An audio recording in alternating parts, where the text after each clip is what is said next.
Hi, I'm Leslie Rock, and I'm going to tell a story about a trip I took to Hong Kong 4 years ago in the winter.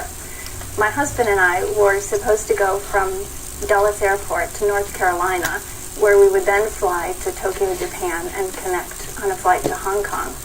As it turned out, we did go to North Carolina, and then we spent about 5 hours in the air, and everything was going fine until the pilot made an announcement in Japanese, of course, because we were on Japan Airlines. And I should go back and add that when we were on the tarmac in North Carolina, the flight attendants were standing out by where the plane was going to take off, and they were waving very formally to wave us goodbye on our way off to Japan. So that was an indication of what was to come. We were about 1 hour outside of Anchorage, Alaska, to the west of Anchorage, and the pilot made an announcement that we would be turning around because of mechanical difficulties, and didn't elaborate on that really at all. And everyone seemed unusually calm on the plane. I couldn't believe it. I thought someone should be screaming, although I wasn't screaming.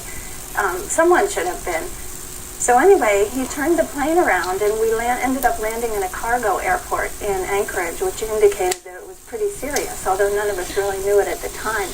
But as we were landing on the runway, on either side of where we were landing, there were about 100 ambulances and fire engines lined up all along the runway.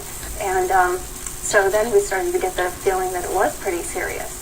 And we ended up landing, and we got off of the plane and went into the airport, and through the window we could see that one of the engines, the right engine, was on fire.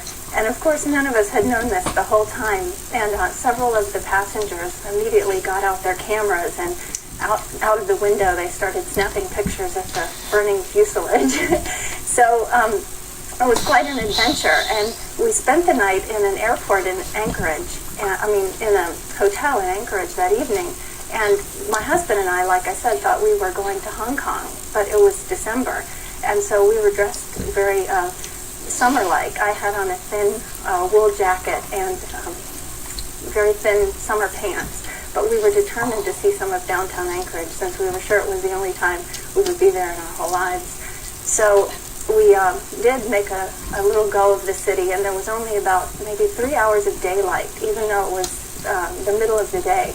And it was a very gloomy daylight, I should add.